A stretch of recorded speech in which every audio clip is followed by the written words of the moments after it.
when you're caught fabricating the evidence, when they're like, hey, look at these pictures, they're faked. And then the guy's like, you're being bigoted against me.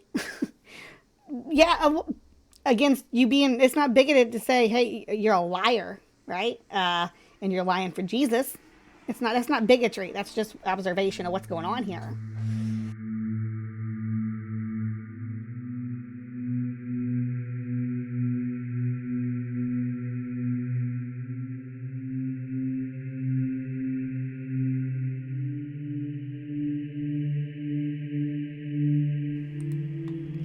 Hello, my beauties and bees, and welcome to Creation Watch. Thank you for joining me tonight. I hope everyone is doing well. With me, as always, is my lovely live from the Hive live chat, where this is recorded Saturday morning, just for you. So if you enjoy what we're doing and want to participate yourself live, make sure you join us here every Saturday at 9:30 a.m. Central Standard Time, where we always have a blast looking at some CrypticCorner, Creation Watch, and then some fun Hive sci to wrap things up. So make sure you stick around after this too, for my Live from the Hive audience, because we got some more fun stuff coming along the way. Thank you, everybody. And today we are looking at somebody I've never looked at on this channel before, because I generally agree with most of his arguments. I mean, obviously, there are points that we disagree on, but when it comes to apologist, he's one of the more reasonable. And I'm talking about inspiring philosophy, which is Michael.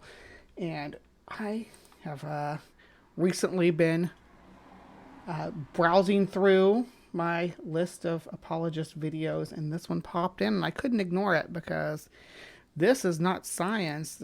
This is woo.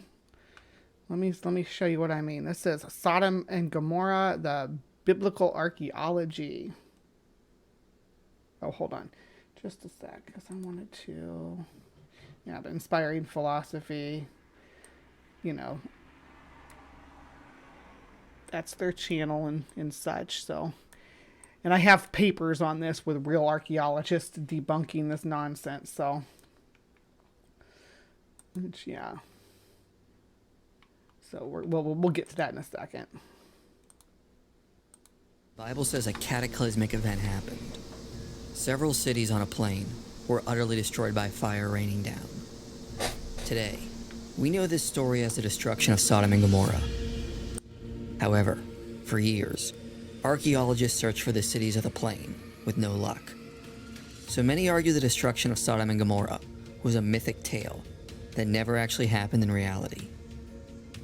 However, new evidence has come to light that suggests the destruction was a real historical event. No.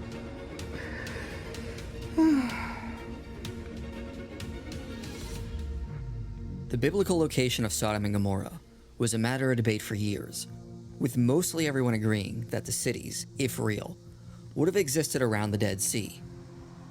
Some propose that the cities should be located at the southern end of the Dead Sea. Possible locations were found, and one site in particular showed signs it was abandoned and exposed to fire. At first it may have looked promising, and some conservative archaeologists have promoted it as a satellite city of Sodom. However, several studies have shown that this site was abandoned around 2350 BC, long before the time period of Abraham, even by very conservative estimates. The surrounding sites also did not seem to end at the same time period, with one coming to an end about 300 years earlier. Thus, the southern sites could not be the cities of the plain. Right. Furthermore, the geographical location... I don't disagree there with that Bob Dro or Numeria are not Sodom and Gomorrah, because I don't think Sodom and Gomorrah existed as like actual places. So obviously these places aren't I don't think that that's what we're dealing with. Sodom seems to suggest a more northern location. In Genesis 13, Abraham leaves Egypt and goes into Negeb, and then travels to a place between Bethel and Ai, after which Lot and Abram agree to split up so they don't fight over grazing grounds.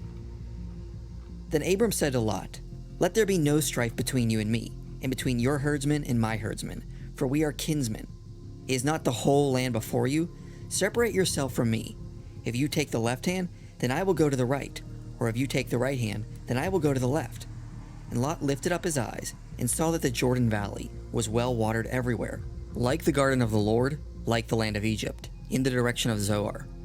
This was It's funny that we think of those regions like as well watered nowadays, though, because obviously they're vast deserts in the modern time, because they've been the centers of agriculture so long that the soil's just that the soil just has no nutrients left in it, right? That we've over harvested. Unfortunately, yeah, the ancient Near East was the testing ground for crop rotation and such. So that's what you get. Before the Lord destroyed Sodom and Gomorrah. So Lot chose for himself all the Jordan Valley, and Lot journeyed east. Thus they separated from each other. Abram settled in the land of Canaan, while Lot settled among the cities of the valley, and moved his tent as far as Sodom. So what we can see is, Genesis says that Abram and Lot were around Bethel and Ai, and then Lot moved east and settled across the Jordan Valley, close to Sodom. This suggests Sodom was across the Jordan River, at the northern end of the Dead Sea. Genesis 13 also refers to the area as a kicker. Nahum Sarna notes this word means round or oval shaped, which fits the description of the flat plain north of the Dead Sea, where the Jordan River flows through. One can also see extremely far across it, fitting with the description of Lot, being able to see across the whole valley. And the evidence suggests it is a well-watered region, filled with several springs. Later on, the Romans utilized these springs to bring water to various cities via aqueducts. So the plain north of the Dead Sea fits the description of being a well-watered place as Genesis 13 records. Genesis 14 also records the existence of bitumen pits around Sodom, which fits with the northern end of the Dead Sea, as later cultures mined the area for bitumen. Dr. Leon Rittmeyer notes Genesis reference in chapter 14 to the valley of Siddim that... All right, so are you with this so far? Because it's going to get crazy here in a minute. He's just laying down some groundwork, so I'm letting him cook, because he's going to get himself painted into a corner here when he starts making some crazy claims. The Salt Sea can also fit with the general area, where the armies of Sodom went out to fight the invaders. In the Middle Bronze Age, a northeastern corner of the Dead Sea may have had a widened breach due to fluctuations of the sea level, which can fit with the description of where the Battle of Genesis 14 took place. At times, various areas along the Dead Sea were open land and can fit nicely, with a valley being nearby Sodom. Thus, given all this data, the description of Genesis aligns quite well with the northern end of the Dead Sea. Some suggest Sodom must be further south, because Ezekiel 16:46 says it was south of Jerusalem. But the word we translate as south doesn't actually mean that. And I accept this part of it. If he's going to say, south means to the right of, I'm not going to argue with that's what this word means. Sure. It literally means to the right of. In fact, in verse 46, the author is speaking of presumably to the right of would facing north, huh?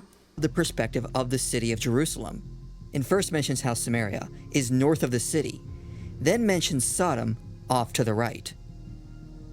If you were in Jerusalem looking north, off to the right would be east, just north of the Dead Sea, which would fit with where Genesis 13 indicates that Sodom is. Going on this information, archaeologist Stephen Collins began looking for Sodom in this area. In working on earlier surveys, he came to a site called Tel El Hammam, which was the largest Middle Bronze Age site in the Jordan Valley. To put it into perspective, Collins says, and just to be clear, this is part of they're called the Comet Research Group, and they claim they're a pseudoscience organization that claims that many ancient cities were destroyed by comets, and they're funded by a group called the Rising Light Group. It's a 501c3 tax-exempt charitable organization with a clear Christian and biblical agenda. And that's registered. The Rising Light group is registered to an Allen West. Okay, so we keep that in mind as we move through this topic, because now we're finally getting into the good stuff.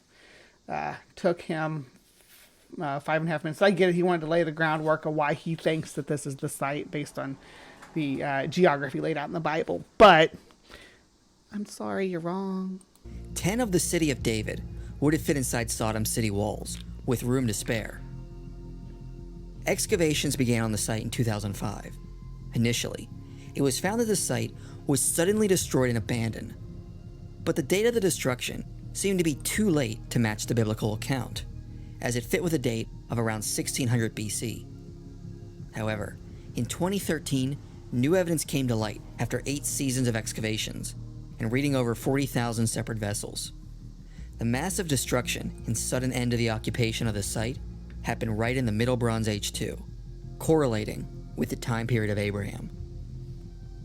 Collins notes. Oh boy! As far as the time frame of the city, it's really not gonna come into play because it wasn't destroyed by a comet or meteor. That's hoaxed. They faked the evidence in the papers. Notes the date of the destruction has been confirmed repeatedly from carbon dating testing. Also, after the sudden destruction, the area was uninhabited until the Iron Age.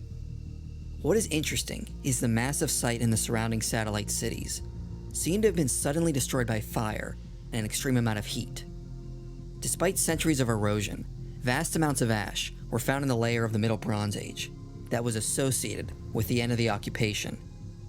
Pottery that melted in the glass, melted zircon crystals, mud brick structures blown off their foundations, and scorched foundation stones were all found in this layer, showing there was a massive, fiery, catastrophic event that suddenly ended the occupation of the site. Talking about Collins' paper. Collins says, "We have pieces of pottery melted into glass, some bubbled like lava, found across the site. We have burned foundation stones, and bricks turned red, or ceramic-like, from extremely hot temperatures. Most of the Middle Bronze Age 2 mud brick superstructures are seemingly blown off their foundations. It is a scene of utmost devastation and disintegration." They're talking about an airburst event, like the I'm gonna butcher the word, I always do, but I know you all know what I'm talking about. The Tunguska blast in Russia, or Tunguska blast. Yeah, that's what it is, Tunguska. They're saying that's what that's what destroyed this city, and that's not. And also the list of things that he laid out here associated with a blast like that, melting pottery and stuff, is not what we would expect to see. But the images of melted pottery and stuff, all the images, let's see. The scientific report papers has a whopping 53 figures. Some of these show details of the archaeological dig site, while others show macroscopy and microscopy photos of melted pottery, shocked quartz grains, and spherules. Several photos of the dig site appear to contain cloned parts, small areas that appear to be visible multiple times within the same photo. I first noticed such clone features in figure 15B. Actually, you know what? Let me pull this over here, because I shouldn't just be reading this. I should let you guys see the photo too. There, you see that? All right. So this is the figure with the faked artifacts. First noticed such cloned features on figure 15B. The top right corner immediately caught my eye. I noticed several repetitive elements there. So this is photoshopped, faked by this archaeological team funded by a Christian organization. Yeah. Not long after I posted my findings on PubPeer and Twitter, Elizabeth Alcino noted on Twitter that she found some repetitive elements in figure 3 shown below with blue boxes. So you can get a link to her tweet here too. In blue boxes, I found some more and marked these with yellow boxes. Note that 3 of the cloned areas are in areas of interest. Destruction of a multi-storied palace. So they photoshopped this destruction. I took a close look at the other images in the paper and found more repetitive areas in figure 4C, 4D, 7C, and 44C. Yeah, more faked images where they've copied and pasted, cloned, like did the clone stamp. And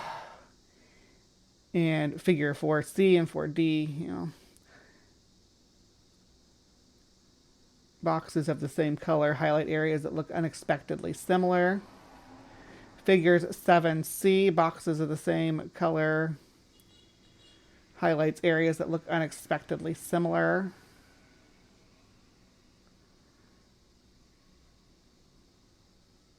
Check this out. Although this is this. They're photoshopping in artifacts to make it look like this was the results of a blast. Yeah. But why would Christian fundamentalists lie? Yeah, let's get back to Michael and see what he concludes here. Even documented pieces of desert glass, impact glass, strewn across the eastern kicker. And I'm not thinking that Michael's being deceptive here. I think he's been duped. But regardless, calls it like I sees it, and I'm dunking on you, inspiring philosophy. Come at me. Created at temperatures exceeding 6,000 degrees Celsius. The most likely explanation for such extreme levels of heat would be a meteor blast, similar to what happened in Russia roughly 100 years ago. As Dr. Philip Sylvia says, there is only one naturally occurring source of energy that is capable of producing the concussive force and thermal profile observed in the material evidence from Tel El Hammam and its neighbors, namely a Tunguska-class meteoritic airburst. If the evidence of the impact wasn't completely fabricated, of course, if the melted pottery and all these artifacts that they're talking about that show signs of an impact event aren't fake, of course. In 1908, scientists believe a meteor entered the atmosphere over Russia, but instead of hitting the surface, it disintegrated about 5 to 10 kilometers above the surface, causing a massive airburst and igniting what was beneath it on fire. The energy released by the airburst was estimated at 20 megatons of TNT at an altitude of 10 kilometers. Trees were scorched, but not burned except at ground zero, where everything was totally destroyed. And it's still bald today. I mean, it's coming back, but it's still pretty bald in that spot. A similar event is likely the explanation of what happened to the cities of the Middle Bronze Age too. And archaeologists have evidence, please. Evidence, Michael. Used the Russian event as a model. Sylvia reported signature features have been found at the site of Tel El Hammam, indicating something similar happened. Samuel Gladstone has suggested, based on known destruction extent and levels found in the Jordan Valley, a meteor would likely have exploded about 1 kilometer above the cities in the region. The area would also have been uninhabitable for centuries, as fertile soil would have been stripped of its nutrients, which fits with the archaeological record. Well, after a big fire, though, generally there's some first growth that comes in pretty good on that soil. It'll grow really well, incorporating all that carbon and stuff into its structure. Record, as the area was virtually abandoned until the Iron Age. Was it turned to salt? But what is interesting is the destruction matches extremely well with what we find in Genesis, of fire raining down and totally destroying the area. Does it though? But does it? I don't know. Does it? How? Because again, go back to your evidence. It's all fake. It's fake stuff. Oh, goodness. We got tweets about this too. We got mean tweets. This does not necessarily mean something, but it is remarkable that this archaeological research was overseen by an unaccredited evangelical Christian institution that pursues the divine authority in the Bible as the only written representation of reality. And this George Howard, he's like, this does not necessarily mean something. What the F does that mean? Then why post, you bigot? You are a prejudiced, cheap shot artist, anti-science punk, and need to quit tweeting and publish your attack in peer-reviewed context. What other religion to do? What other religion to? I think it's supposed to be do you defame? Goodness. So it's not. It's not defaming them to say that you're when you're caught fabricating evidence, right? When you're caught fabricating the evidence, when they're like, hey, look at these pictures, they're faked. And then the guy's like, you're being bigoted against me. Yeah, against you being, it's not bigoted to say, hey, you're a liar, right? And you're lying for Jesus. That's not bigotry. That's just observation of what's going on here. FFS. You sick, pitiful, anti-science, anti-Christian bigots. What happened to the importance of data and citizen science? Yep, Trinity is a small Christian college that has managed to dig 16 seasons at TEHEP and discovered something. But already, I think the academics on this thread are anti-science attack dogs. Just the association with Mark Boslow, who photoed little Trinity U day one of the pub before reading, suggests to me you are all creeps. Maybe not. Just photoshopping a bit, and then he kind of, yeah. Well, let's get back to Michael though. I keep getting sidetracked, but there's so much here to talk about when it comes to the pseudoscience. So thank you guys for sticking in here with me. As the authors conclude, the physical evidence from Tel El Hammam and neighboring sites exhibits signs of a highly destructive concussive and thermal event that one might expect from what is described in Genesis 19. Therefore, it seems the authors of Genesis not only accurately recorded how the destruction of Sodom and Gomorrah took place, but somehow managed to place it in the right time period, when Abraham existed, correlating with several other things within Genesis, which line up perfectly with the Middle Bronze Age too. If you were a Jew living in the Iron Age, it is unlikely you'd be able to fabricate an event that generally lines up with the later archaeological and scientific data. Thus, it is far more likely the destruction of Sodom and Gomorrah is a reliable account handed down to the Israelites of what took place during the lifetime of Abraham. You know, I don't think is there still arguments for the historicity of Abraham among historical scholars? I don't think that. I think most people accept Abraham as a mythological character, right? I mean, there's no evidence that he existed, and we know the Exodus. I mean, evidently the Exodus did not ever take place. So, what gives?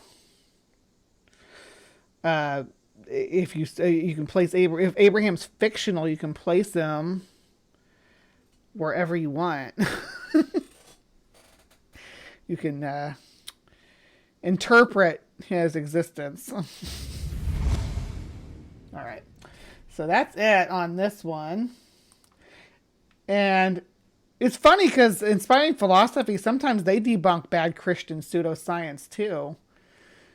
But let's get back to this article now. As I was typing this post, George Howard published a blog entitled Pebblegate, addressing some of the image concerns and sharing some of the original figures. In this post, he writes, "You are correct. Our graphic artist made minor cosmetic corrections to 5 of 53 images. All of them were distant from any important scientific data and No changes were made to key data, such as bones or potsherds. 4 of the original unaltered images are included here. The area that were changed on each image are discussed below. The other figures were altered for similar reasons, but we have already submitted corrected images to scientific reports. From the image posted, it is clear that figures 7C, 15B, and 44C were altered to remove labels and arrows present in other versions of the photos. Figure 3, that's 4C and 4D, however, are not included in the blog post. So as of now, it is unclear which elements were altered before they were published in scientific reports. Either way, photographic alterations on parts of the photo appears to be in conflict with Nature and Scientific Reports guidelines about image preparation. On a side note, on his blog post, Mr. Howard uses photos of me without giving me credit to the source or photographer Randy Vasquez. He also did not clarify the source or photographer of the photo used in the scientific report paper. As reported by Retraction Watch, Richard White, the chief editor of Scientific Reports, is aware of the concerns raised here on PubPeer. So for now, we will have to wait and see if the journal is okay with this bit of photoshopping for cosmetic reasons or not. There was more.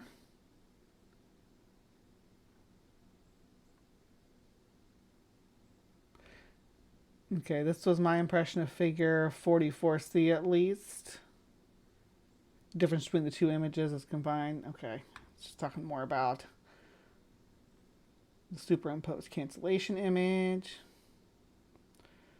I'm sure more has come of this since then. This is you'll see in early September. The Center for Inquiry announced the initiative to respond to humanitarian catastrophes that are unfolding in Afghanistan. So that's not related to this. Hold on.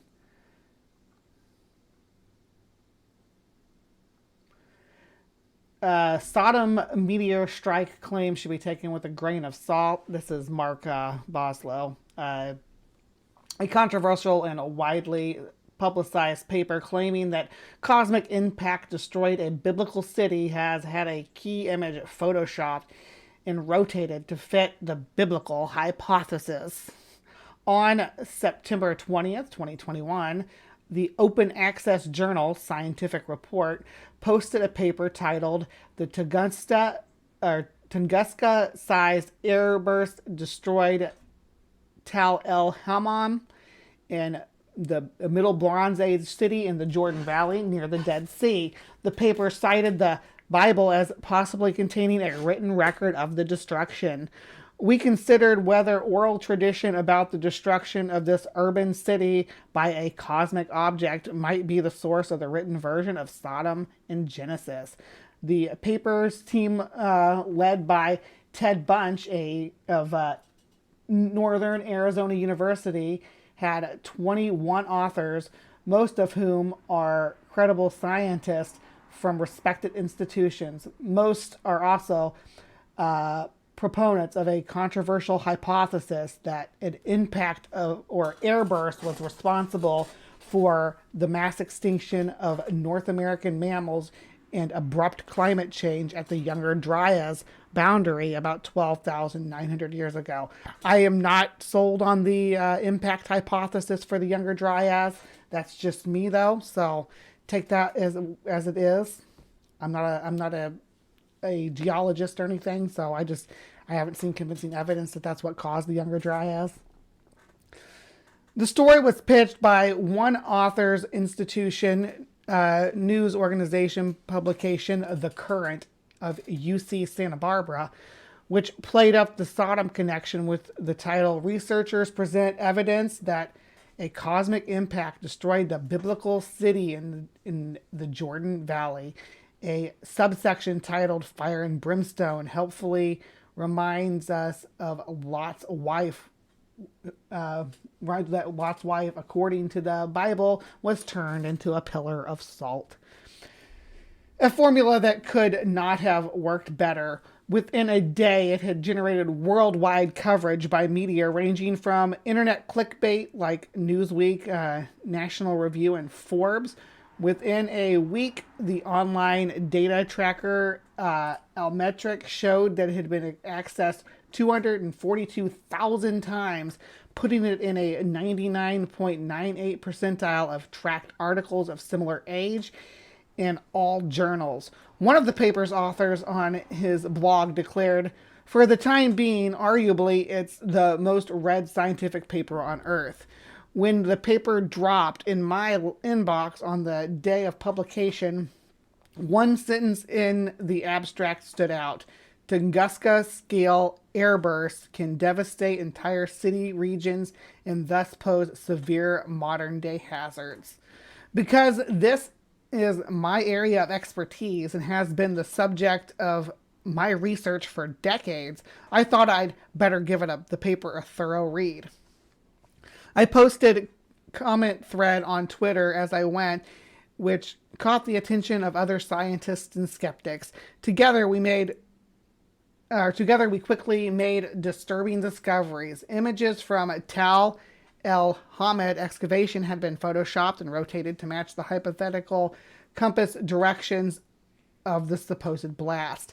As I was entering the new field of planetary impact hazards in 1994, physicist and CSI fellow Robert Park was the lead author of a book chapter that I asked, "Can defense against asteroids be sustained?"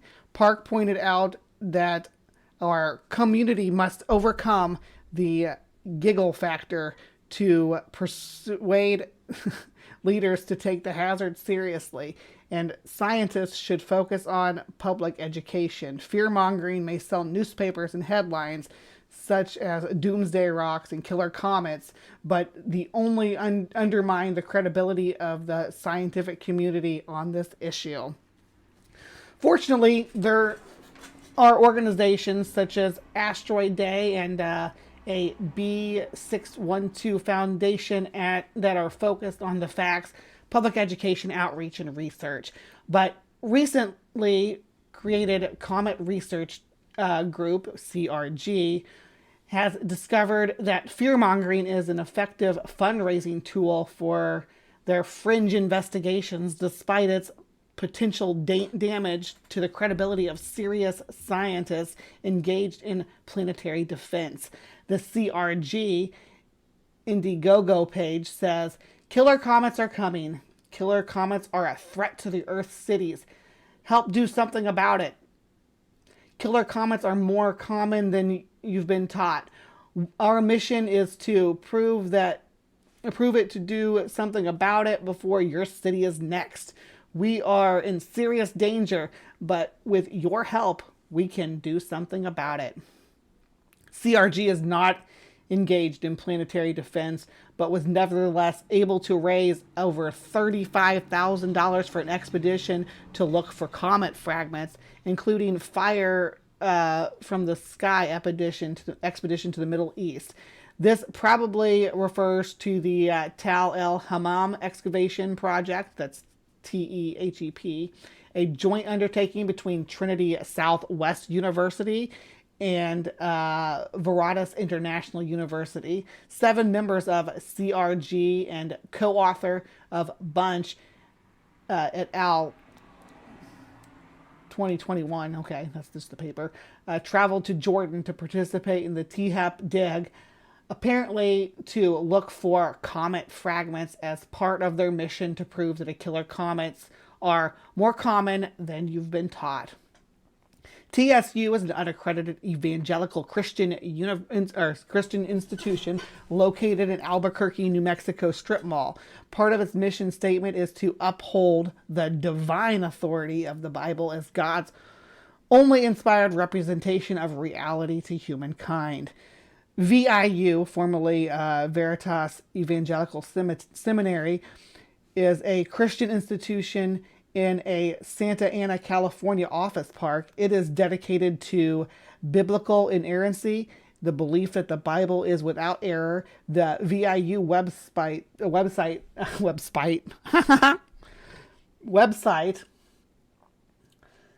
states inerrancy simply cannot be rejected without grave consequence both to individuals and to the church. Inerrancy isn't just a passage that speaks about salvation, but also applies to all historical science statements as well.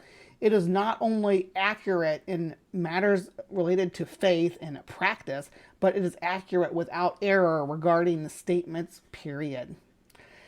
The agenda of the organization that led THAP are not hidden from the sponsors or amateur excavation volunteers. Indeed, the GoFundMe page, potential donors are considered giving their money to Dig Sodom projects to help prove the veracity of the Bible. So people are donating to this organization in order to prove biblical inerrancy. So they're forcing evidence here. The chief archaeologist and director of THAP is Stephen Collins, who CV is posted online. It shows that he has served as executive dean at TSU since 1990, the same institution that granted his PhD in archaeology and biblical history in 1997. He is also director of the PhD program in archaeology and biblical history at VIU. Collins conceived the notion that Tal el-Hammam is the biblical Sodom and was destroyed by an airburst from an incoming object from space. In 2014, he told Popular Archaeology, "We now have a slew of research scientists who specialize in this kind of thing, working on samples from Hammam at several major university labs across the country. The interest that our airburst is generating is quite amazing, but according to the article's author, scholarly consensus on this remains elusive, to say the least. It's not clear why Collins, who came up with the idea and directed the dig, was not a co-author on the bunch paper." So far it's not looking good for this theory when you got the experts that actually study this topic saying, "Hey, this looks sus." I'm gonna take a drink. The CRG is registered to Rising Light Group, a tax-exempt organization with a website that links to religious sources, including biblical archaeology reviews, where it features a splash page showing Jesus' crucifixion. Rising Light is registered to Alan West, who is also co-founder and director of CRG. West's background is a puzzle because of his lack of published CV. According to the group's blogger, in response to questions about West's background, Allen never claimed he was any more credentialed than he was. The first time I spoke to him, he claimed only a philosophy doctorate from an obscure school in Nebraska. West was quoted in a widely circulated email with more information. "I don't have a doctorate in science. I was trained in geophysics while on the job and worked for most of my career as a geophysical consultant, and I owned a licensed Texas consulting company for the oil and gas business. I do have a doctorate in philosophy from a Bible college in Nebraska. A Bible college in Nebraska. Isn't that always the way it goes? Or some obscure little Bible college far in the far-flung reaches. The earliest appearance of Alan West in my Google search is 2006, related to a book he co-authored with nuclear chemist Richard Firestone titled Cycle of Cosmic Catastrophe: How a Stone Age Comet Changed the Course of World History. West, like Collins, had a knack for coming up with ideas that get explosive media coverage, but are met with scientific skepticism from subject matters experts. According to the CSI fellow David Morrison, did a comet impact kill the mammoths? SI May 20th, 2010. This book develops Firestone's 2001 suggestion that cosmic ray catastrophes probably caused by supernova occurred in the northeastern North America in the late Pleistocene. So they're talking about the Younger Dryas here. For a self-taught scientist, West has demonstrated an exceptional gift for finding evidence that trained geologists miss when doing field work, and for being able to tease out information that trained analysis fails to see in the lab.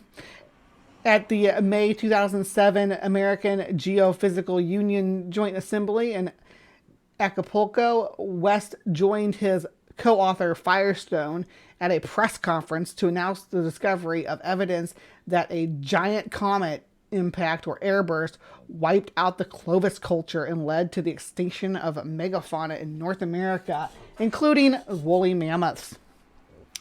The reporter asked, why is this the first we've heard of this? According to Firestone, the work stopped after 2001 because we didn't have enough information. But all that changed around 2004 when Alan got involved. He continued, Alan was our field man. He got out there and took all the samples and dug the dirt and figured out how to find a lot. Alan got a lot of samples, and we have studied and has figured out not only how to analyze these samples, but how to understand these samples. That was only the beginning. West's rapid and remarkable rise to fame while working alone in a Calgary fossil warehouse. He was visited and filmed for the filming of the National Geographic documentary Mammoth Mystery, broadcast in October 2007. He found mammoth tusk with embedded micrometeorites he'd predicted and attributed to the cosmic explosions he proposed. The following year, he announced the discovery of nanodiamonds, confirming evidence for continent-wide impact events. Later that year, he was invited to participate in a PBS Nova episode, His Discoveries, Mega Beast, Sudden Death, in which the narrator describes West's unique scientific prowess as he was shown on screen with a rock hammer, collecting samples and then shipping them to analytic labs. In the past 3 years, West has dug into his retirement savings, shipping boxes of dirt to colleagues around the world, trying to solve the mystery. West has become his very own FedEx hub of Ice Age dirt. Nova flew 2 glacier experts to Greenland to look for evidence of an impact in the ice layer from that time. The researchers emphasized how unlucky it would be to find exact layers, but collected samples that they hoped were the right age and sent them to West to prepare. Nova narrator. Now it has come down to the nanodiamonds, which are also the hardest to process. Searching through samples from a 17th meter trench for evidence that is a million times smaller than a grain of sand is very, very painstaking process. The job fell to Alan West. The meticulous work is finally done, and West has managed to prepare samples for transmission electron microscope. All right. In the climactic scene, the team sees hexagonal nanodiamonds on the screen, bringing one of them to tears. West has hit another one out of the park in his very first swing. That was in 2008. As of 2021, the discovery has never been replicated, even by a single group. West's other claims also unraveled as skeptical scientists published papers showing that some of his diamonds were actually graphene. Carbon spherules were actually fungus and bug poop. There weren't significant concentrations of other claimed impact markers, and the sample that were supposed to be 12,900 years old contained modern carbon. In 2011, science journalist Rex Dalton published a stunning revelation. The team's established scientists are so wedded to the theory, they have opted to ignore the fact that colleague Alan West is exactly who he says he is. West is Alan Witt, who in 2002 was fined by California and convicted for masquerading as a state licensed geologist when he charged small town officials fat fees for water studies. For many of us, that was the end of the story. We no longer trusted any data that West had handled. For me, it was like looking at a Necker cube illusion and never being able to see it the old way again. That when Nova found out, they pulled the plug on Mega Beast, but most of his co-authors either didn't care or circled the wagons and kept publishing with him, even growing their collaboration to include biblical archaeology, excavation ruins in the Middle East, leading to the Sodom airburst paper. One longtime collaborator, Christopher Moore, who was the lead author of an article published on the day of the paper's release, the Conservationist, academic rigor journal flares, title, A Giant Space Rock Demolished an Ancient Middle Eastern City and Everyone in It, possibly inspiring the biblical story of Sodom and Gomorrah. That was in 2021. One commenter quoted Rex Dalton articles about West's conviction.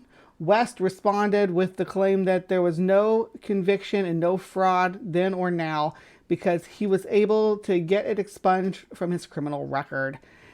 In fact, the motion for expungement included West's sworn statement under penalty of perjury that said on March 4th, 2002,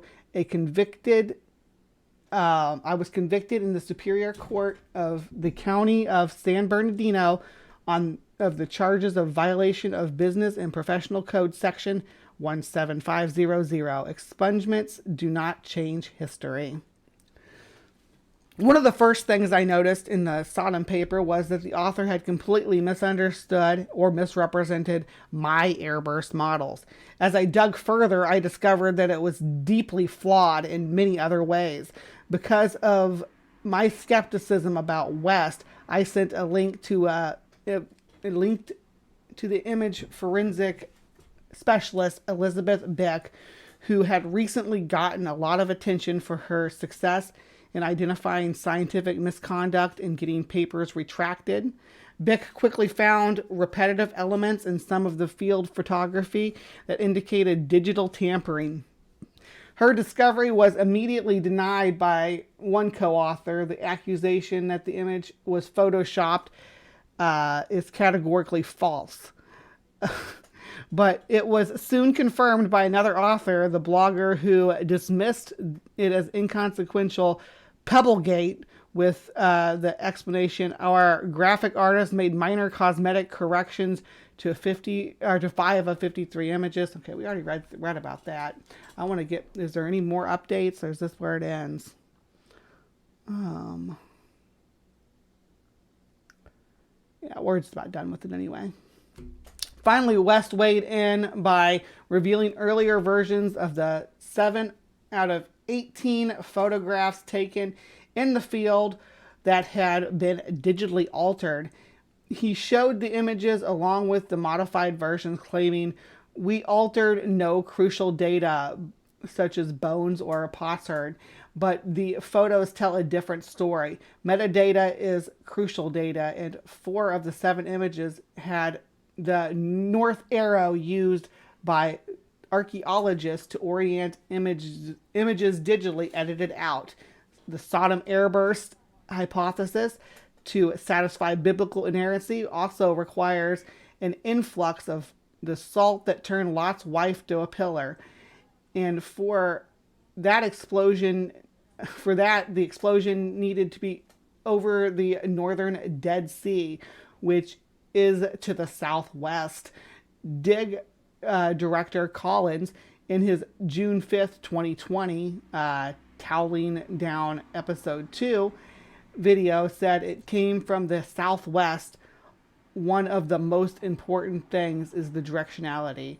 With no north arrow, photos can be reoriented as was clearly done for figure 44C, which had shadows indicating the sun would be rising from an impossible direction at that latitude in January. Innocent explanations involving mistakes cannot be ruled out, which is why original digital files of the photographs with intact metadata must be provided for independent research.